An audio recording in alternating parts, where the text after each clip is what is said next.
저는 퇴직심리연구소 소장 최환규라고 합니다. 첫 번째 회사는 2007년도에 그만두고요. 두 번째 회사는 22년도에 그만두게 됐는데, 첫 번째 회사는 회사 문화, 그러니까 술을 좋아하는 음주 문화의 그 회사 분위기에 견디지 못해서 제가 자발적으로 퇴사를 한 거고, 두 번째 회사는 벤처기업에서 코로나로 인해서 어쩔 수 없이 경영난으로 회사를 이제 그만두게 된, 그러다 보니까 급여도 못 받고 퇴직금도 못 받고 거의 뭐 알몸으로 쫓겨난 그런 상황이 됐습니다. 현재는 직장인들의 삶에 도움이 되고자 퇴직심리연구소를 운영을 하면서 퇴직자들보다 나은 삶, 그분들의 분노와 울분을 기쁨과 희열로 바꾸는 그런 역할을 지금 하고 있습니다. 대부분 퇴직하시는 분들은 뭐 정년을 맞이해서 퇴직하시는 분도 있고 아니면 구조증 때문에 퇴직을 하시는 분도 있고 대부분 다 서운함이 있는 것 같더라고요. 그러다 보니까 결국은 이제 자신하고 싸우는 거죠. 그래서 스스로 자책을 하죠. 아, 내가 그때 이런 선택을 안 했으면, 내가 조금 더 빨리 나왔으면, 아니면 누구한테 좀 많이 비볐으면, 하여튼 여러 가지 후회를 하시는데, 결국은 자기 자신하고 갈등 자체가, 그러니까 온전한 나, 그러니까 부족한 나, 이렇게 이제 두 사람이 계속 싸워봤자, 그게 가족들이나 아니면 나를 좋아하고 인정해준 사람들한테는 도움이 되지 않기 때문에, 가능한 한, 부족한 나도 나고, 그다음에 좀 우수한 나도 나니까, 결국은 다 통합하는, 서로 다 보듬어 안아가는 그런 시간들을 좀 갖는 게 어떨까, 그렇게 생각을 합니다. 그래서 일단 내가 마음이 편해지면 그 편안한 감정들이 가족들한테 전달이 되기 때문에 가족들 또한 어떤 스트레스에서 좀 벗어날 수가 있거든요. 그래서 제일 중요한 건 내가 편안한 마음을 갖는 거다.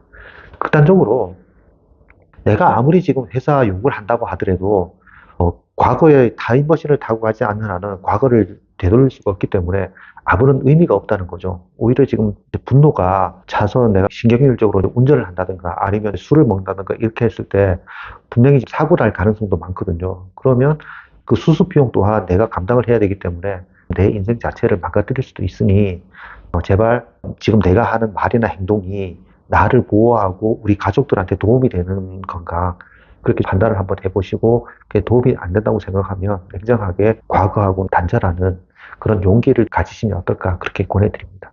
가장 중요한 게 자책이죠.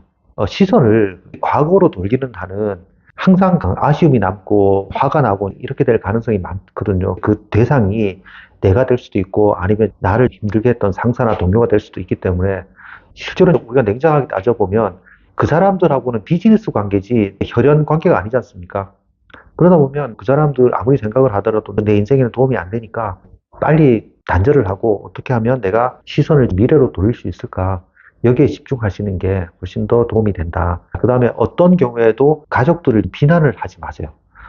제가 경험했던 사례 중에는 니네 때문에 내가 어쩔 수 없이 뭐 결혼을 했다. 아니면 어쩔 수 없이 내가 이 직장을 다니고 있다. 이렇게 이제 가족들한테 자기 직장에서의 힘든 삶이라든가 고통을 가족들한테 전가를 하는 경우가 있는데 그런 경우는 가족들하고 오히려 더 관계를 멀어지게 하는 극단적으로 이제 가족이 해체가 되는 그런 상황도 올 수가 있으니까 이 상황을 온전하게 받아들이는 노력하고 원망이라든가 이 화를 다른 사람한테 옮기는 그런 행동들을 이제 하시면 오히려 점점 더 내가 힘들어진다. 이렇게 이제 말씀을 드릴 수가 있겠습니다. 사실은 이제 그게 쉽지는 않습니다. 제가 강의에서 가끔 쓰는데 외람되지만 제가 명령을 하나 내릴 테니까 이 영상을 보시는 분이 한번 따라해 보시기 바랍니다. 자, 지금부터 분홍색 코끼리를 떠올리지 마세요. 떠올려도 문제가 되고 안 떠올려도 문제가 되는데 분홍색 코끼리는 이 세상에 존재하지 않습니다. 여러분들이 제가 떠올리지 말라고 했는데 아마 대부분 다 떠올리셨을 거예요. 여러분들이 이미지를 만들어내서 떠올렸다는 거죠. 그러니까 여러분들을 괴롭히는 대상은 사실은 어찌 보면 실체가 없는 거일 수도 있거든요. 스스로 내가 만들어서 나를 괴롭히는 그러니까 내 인생의 장애물을 지금 내가 스스로 만들고 있기 때문에 어떻게 하면 이 분홍색 코끼리를 제거할 수 있을까? 제일 먼저 하셔야 되는 게 아무리 여러분들이 개떡 같은 직장을 다니셨더라도 분명히 거기서 이제 긍정적인 경험, 긍정적인 지식이라든가 이런 부분들을 받아들인 게 있을 겁니다.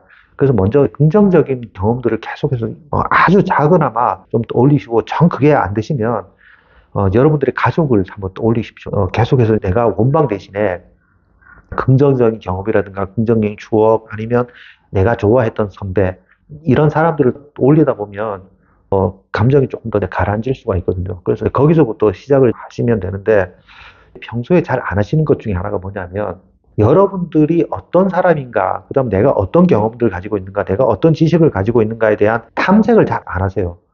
그래서 갑자기 이력서 쓰라고 하면 이제 그때부터 이제 시작을 하는데, 그렇게 되면 잘 안 되니까 하루에 조금씩이라도 내가 태어나서부터 지금까지 어떤 경험을 했을 때 즐거웠고, 어떤 경험을 했을 때 내가 조금 부족함을 느꼈고, 이런 부분들을 조금 이제 기록을 하시다 보면 여러분들이 생각보다 더 괜찮은 분이라는 걸 스스로 이제 깨닫게 될 수가 있거든요. 그런 작업들을 조금씩 해보시면 어떨까, 그렇게 권유를 드립니다. 그러다 보면 실체가 없는 그 걱정이라든가 두려움, 분노 이런 부분들은 사라지고 이제 실체가 있는 성취감이라든가 자신감 이런 게 그 자리를 대신할 가능성이 커지는 거죠. 어렵습니다. 제가 노래 한 곡 부르겠습니다.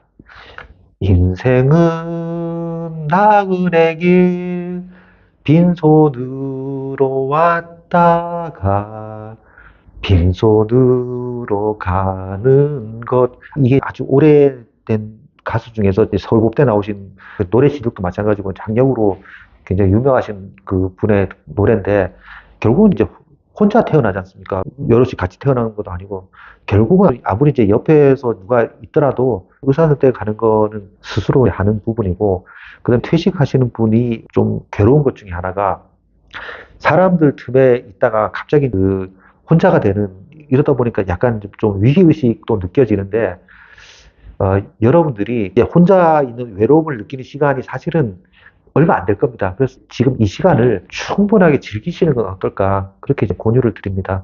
그래서 아마 다시 재취업을 하시든지 아니면 뭐 창업을 하시든지 다시 일을 시작하시게 되면 지금 이 순간, 지금 이제 혼자 있는 이 시간들을 그리워할 수 있는 그 아쉬움이 남을 테니까, 혼자 있는 이 시간들을 좀 즐기시면 어떨까, 그렇게 생각을 합니다.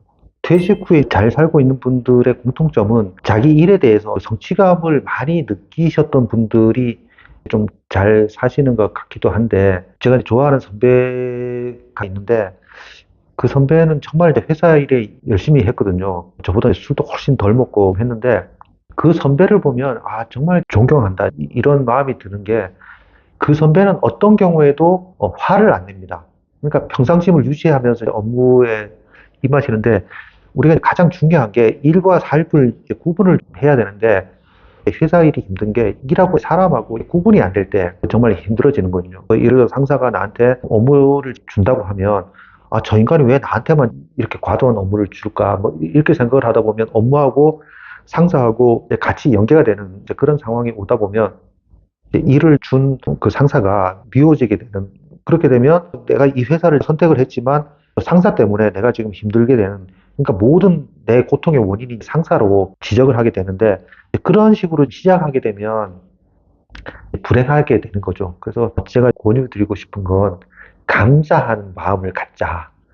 대부분 다 잘 사시는 분들 입장에서 보면 자기 나름대로 일이 있는 분들이 잘 사는 것 같지만, 그거보다는 조금 더 중요한 게 수입은 좀 적더라도 일상에 감사하면서 사는 사람들이 좀 행복하게 사는 것 같아, 그렇게 말씀을 드릴 수가 있는 게, 이 감사가 굉장히 중요한데, 그 옛날 우리 문화에는 감사라는 게 별로 없었습니다. 제사를 지낼 때도 그냥 뭐 조상들한테 감사를 하자, 마음속에는 있을 수 있겠지만 어떻게 감사를 해야 될지 이런 부분에 대한 실체가 없기 때문에, 인터넷에 감사하는 방법 이런 쪽으로 쓰시면 감사를 어떻게 내가 일상에 활용할 수 있는가, 이런 부분들이 나오거든요. 그래서 처음에는 좀 어색하고 힘드시겠지만 실천을 해보시면 삶이 더 달라질 거라고 생각을 합니다.